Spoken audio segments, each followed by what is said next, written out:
Hello, everyone. Welcome to the show. Another great edition of Bring It in the House podcast show where we spotlight musicians, entertainers, artists, and leaders. Get your meal. We have a fantastic leader in the house. She's a lifelong nurse in the Texas area, and she's a new published author. Let's give it up for Miss Linda Johnson. Woo! Hi, Linda. Hi. It is so good to see you again. Thank you so much for stopping by. How's everything going for you today? How's the weather in your area? Oh, it's pouring down rain. Okay. Yeah, I know it's a little drizzle over here, so I figured because I'm in the Austin area, you're near Houston, right? Yes. It's okay. Closer to Beaumont. Closer to Beaumont. Awesome. Okay. So Linda, tell us where you're originally from, what high school and college you went to, and all that good stuff. Okay. I went to elementary school, well, the whole thing, until I graduated in Edna, Texas. And then Okay. I went into nursing at Methodist Hospital School of Nursing. It was a 3-year plan, which they don't have anymore. Uh, Okay. but in fact, I was next to the last class, and then they went in with TWU and became a 4-year class. So I was fortunate to be able to go to Methodist, Mm-hmm. and that's it. And now I'm living in Hardin, Texas, which is a little town next to Liberty. Liberty, Texas. Okay, Mhm. awesome. And I see, of course, we have Mr. Arias Hurd on the cameras on the set with us this morning, and he is of course a founder of Honored Abilities, and of course that's a publishing company. And Linda, you published your book through Honored Ability Yes, Publishing, correct? Yay! I Yeah. did. Oh, congratulations on your new book release. So, how did you meet Arias? How did you get your book started, the publishing started with Arias? Well, I had a very good friend that I've known since he was very young, like little, Little. and his name is Everett Escobar, and Uh-huh. he was associated with Arius, and that's how I met him. Oh, and it just kind of took off from there. Yes, it did. Okay. So before we get into your book and everything, let's talk about your nursing career. So how did you get into the field of nursing? Well, I went to nursing school. I'd always wanted to be a nurse. My family didn't think nice girls were nurses, and so they really were not for it. But I went ahead and took the high school courses that I needed and applied at the different schools in Houston on my own. And then when Methodist accepted me, and I told my mother, she didn't want to take me, but she did take me for the entrance exams.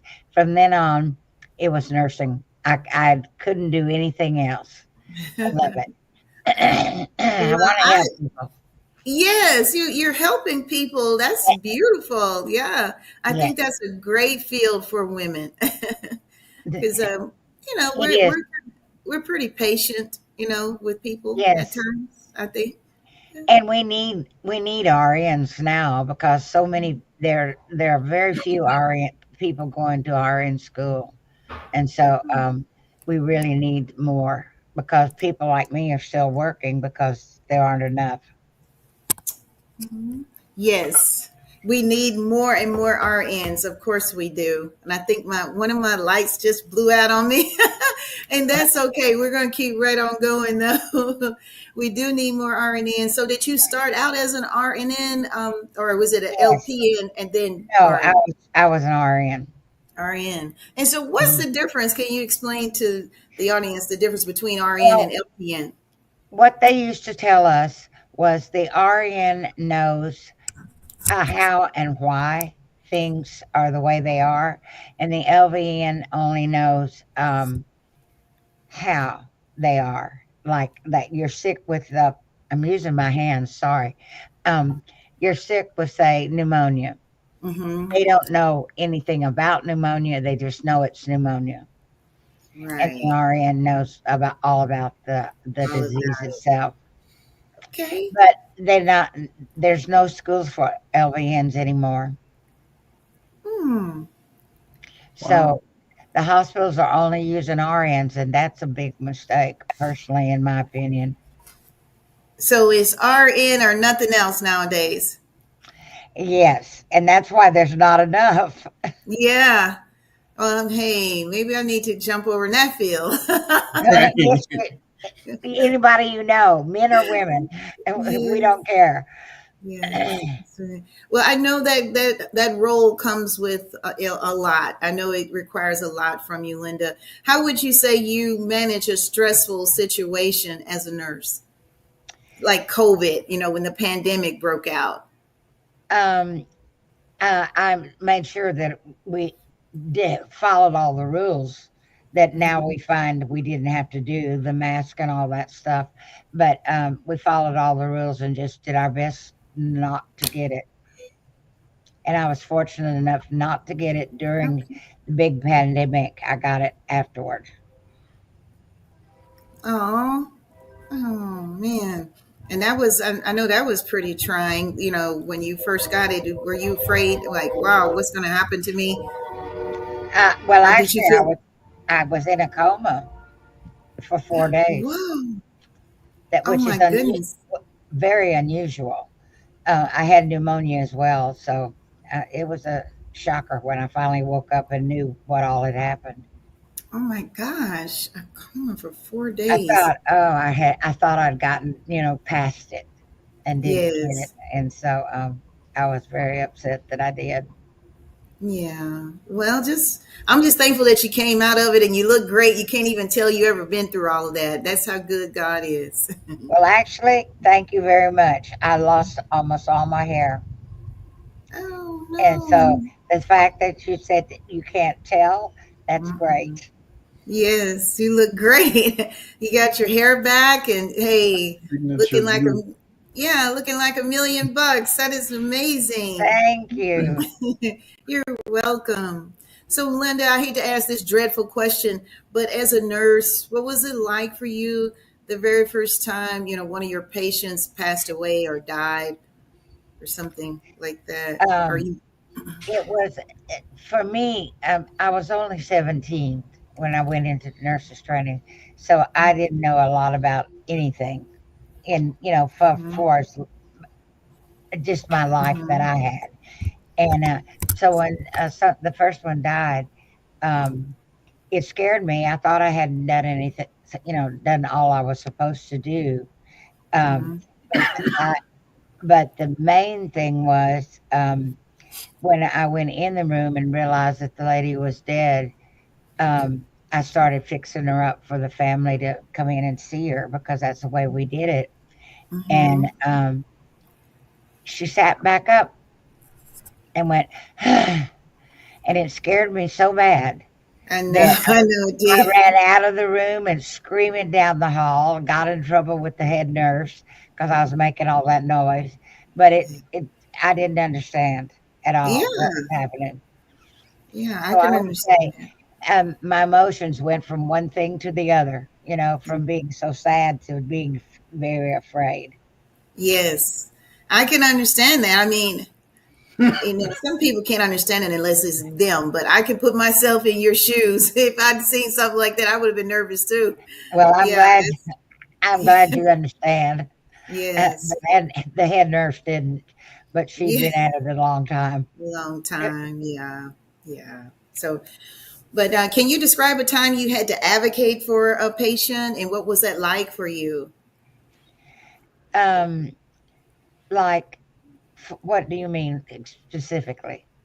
And I guess sort of like the experience you talked about, like a patient that maybe had something rare happen to them, and the staff maybe didn't understand what was happening or didn't believe you or something like that, and you had to be like an advocate for that patient. What was that like for you? Well, it was difficult because not knowing their home situation and Hmm. everything else about them. Hmm. Whoa, you came into light very well. Uh, Yeah, uh, my lighting keeps going off and on. uh, but anyway, not knowing their circumstances at home, it's really hard to to do anything unless you know what's going on with them. But but with the disease, you can explain to the employees that are taking care of them, and then tell them if they have any questions that they're free to come and ask you, because they if they have questions and they can't ask you or don't feel like they can, Mhm. then they get to be um, not giving the best care that is possible, and we do Exactly. want them to get the best care always. And yes, and that's so important. That's why I was asking that question about being an advocate, because without an advocate, a lot of times I believe patients do get overlooked. They don't get the best possible care, um, or feel like they're just sometimes doctors Yes. might or nurses feel like they may be just exaggerating. Well, what I found in my career is so terrible is when you work in the nursing home, so many families do not um, come to see their patient, their family member. They don't call them.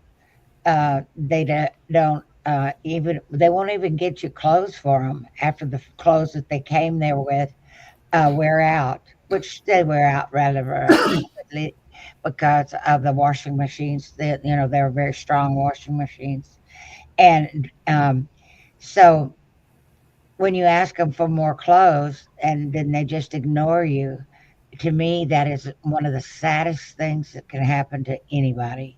That your Mhm. family doesn't even care enough to see that you have clothing. Mhm. And many times, as director of nurses at the different nursing homes that I've been in, I've had to call and just beg people to call their mother or just come see her one time. Please just send clothes through the mail. Just send them, and they Mhm. still don't.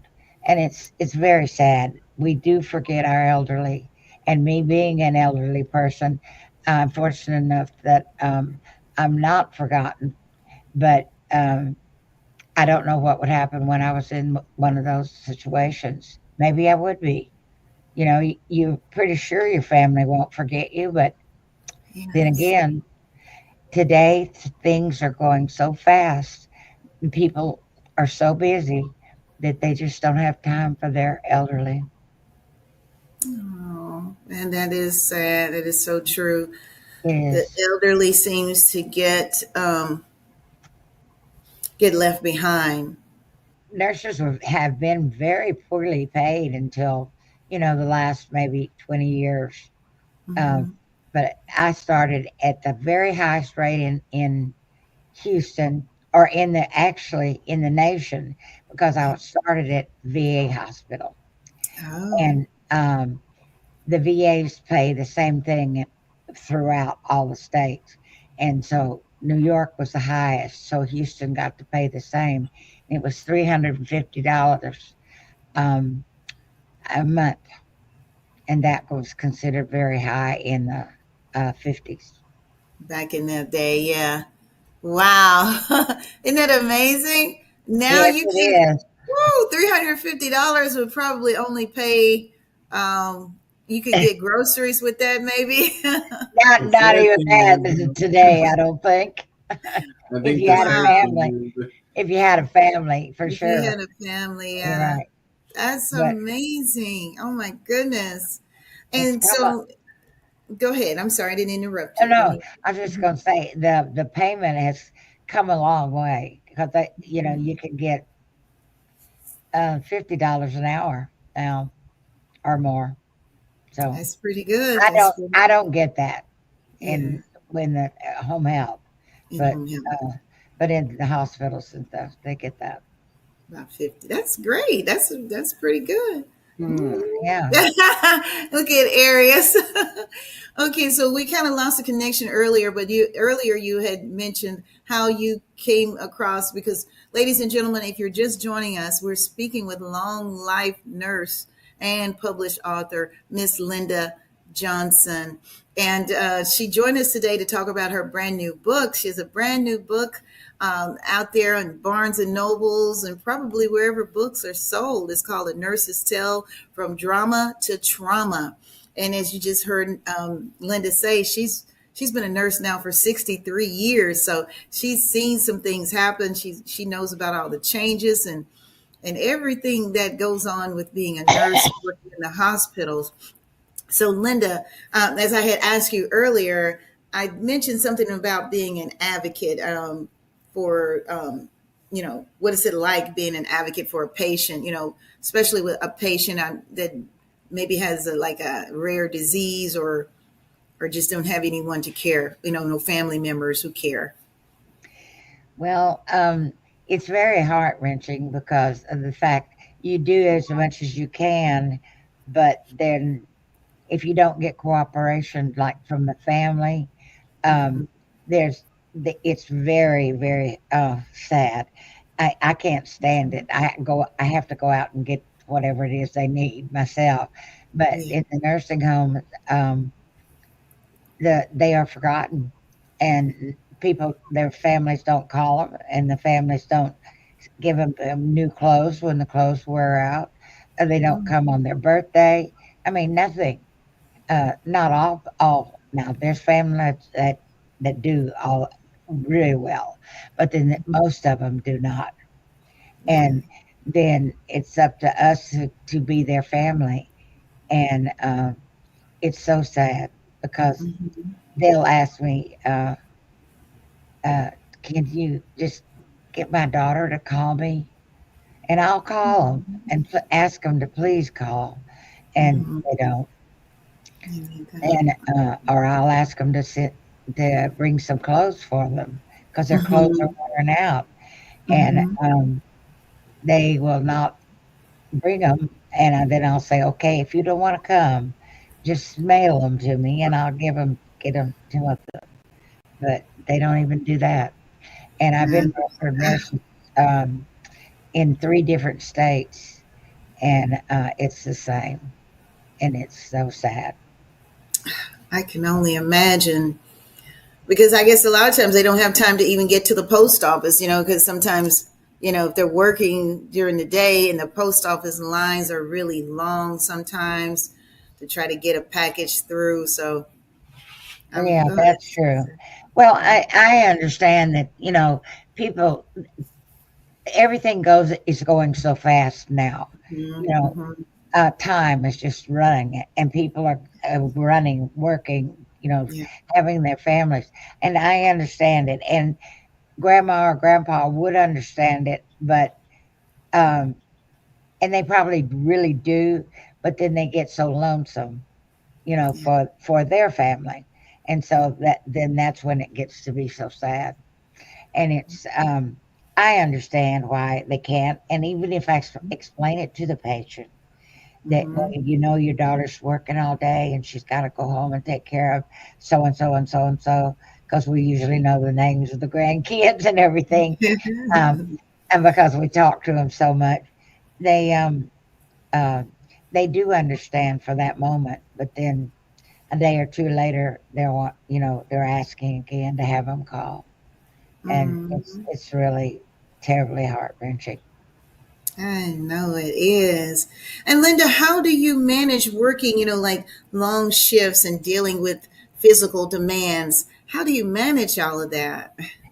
Well, I am alone at home, so I don't have to worry about, fixing meals for anybody but for myself. And Mhm. so I just kind of like go home and go to bed, and then when I get up, I tend to my animals and whatever else I have to do, and then I go back to work. It's just a routine, actually, Yeah. and I've done it for so many years.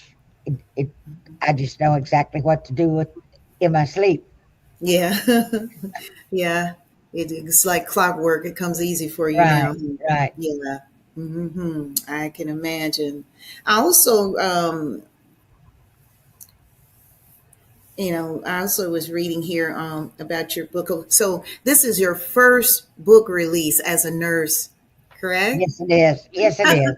How exciting is that for you, Linda? Oh, it's very exciting, and the men I'm working with are keep you excited. Yes, I can Yeah. imagine. I But know I've areas. always wanted to do it, but I didn't ever think I would, actually. That's amazing that I got to. Yeah, dream come true. Isn't that something? Yes. Yes, it is. It really is. And Now, the reason that I wrote it was because I don't think the public actually understands about nurses. We come in your room with a smile and we're cheerful, talking to you, asking about you, and sincerely want to know. But uh, they don't know what may have just happened before that. Like, mhm. say say I was in a room with a 4-year old that just died suddenly, and we tried to bring him back and they couldn't get him back. Yet so I'm upset about that. But I Yeah. have to come to your room and be a cheerful, nice person. And it's almost like we have two personalities or we're Mhm. two different people. I don't know exactly how to describe it because we can't go home and talk about it. Yeah. So we have to keep it all in. And our families sometimes suffer because of that, because you're kind of in a bad mood and they don't know why. But And you can't talk about it because it's confidential, right? yes, ma'am. And Okay. I, you know, I wanted people to understand what a nurse may have gone through just before they walk into your room. And if nothing else, to see that the public will be nicer to nurses because Hmm. they really aren't. Um, there are people who are wonderful to us, but then the Yeah. majority of people are not. And we understand that you're at your worst when you're sick. So we Hmm. do understand that. Hmm. But it's we need some understanding from them. I would love to see some it change a little bit. And On so the patient to change a little, right? no, not No, necessarily the patient, the you mean visitors, but the yes, nurse, the the patients. nurses too, as well. Oh, I got you. Yeah, 'Cause yeah. everybody's not as sweet and compassionate as you are, Linda. Well, I don't know about that, but Yeah, I would but like to think so. you know what I mean. It's rare that you meet people with extreme patience and empathy. Um, that's a rare trait, I believe. Oh, well, thank you. Yeah, you're very welcome. You're very welcome. And you teamed up with Arius and Yes. Everett to write your book to tell about the story of nurses and what you guys go through. Arius, do you want to say anything at this time? Well, I mean, her book is phenomenal. I wish Everett could be here to explain it because he's worked so hard on it, and collaboratively. Linda's done a wonderful job of telling stories of nurses' experiences. Of course, we changed the information, for the confidentiality, but Linda did such a great job explaining the 64 years of experience, and the involvement of medical history is phenomenal in there, and Linda included study tips for new and upcoming nurses. There's QR codes in there to lead them to the National Nurses Association, to suicide hotline, to drinking and gambling assistance. So Linda kept that education going. She also has in there common nursing codes for charts as well, so that the average person like us, can understand that nursing chart. She put tips in there on how to do a feeding tube, basic things that you may have to do for someone, when their time of sickness comes, that how to change their feeding tube, how to do an EpiPen. Like, she has so many tools and resources in there that, I really feel like the legacy of her throughout the 64 years, is phenomenal. But she also placed that in that book. And so, she really put her heart in this book, so it was definitely an honor for me, and I know an honor for Everett as well, to be able to collaborate, and get to feel her heart and her passion and her love, come across those pages, and that's not something to just say being a publisher, but literally, I mean, we were on the phone listening to her, transcribing it, taking 2-3 days a week for months, putting this together, and Everett hand drawing those illustrations to make sure that everything was conveyed. I mean, everything was meticulously put together, and Linda was very specific about what she wanted, how she wanted to look, the way she wanted things typed and written.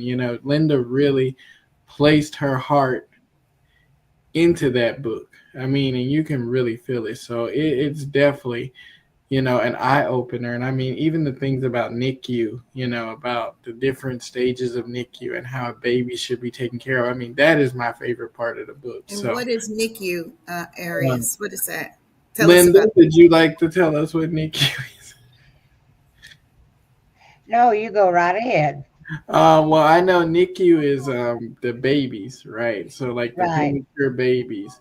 And Linda has like the stages that they go through from like level 1, 2, and 3, and what each stage Right. means, and how to make sure that baby is taken care of, and what you should look for to make sure that baby's taken care of to survive and be successful. And I mean, that just fascinates me because I was a preemie baby. So it's like it's very touching to a lot of everyone. So I feel like there's something in there in that book that literally every person could relate to. That is so good. Thanks for breaking that down for us, Arius, so we'll know what to look for. And of course, we can get the book on wherever books are sold online, including Amazon, Barnes and Nobles, correct?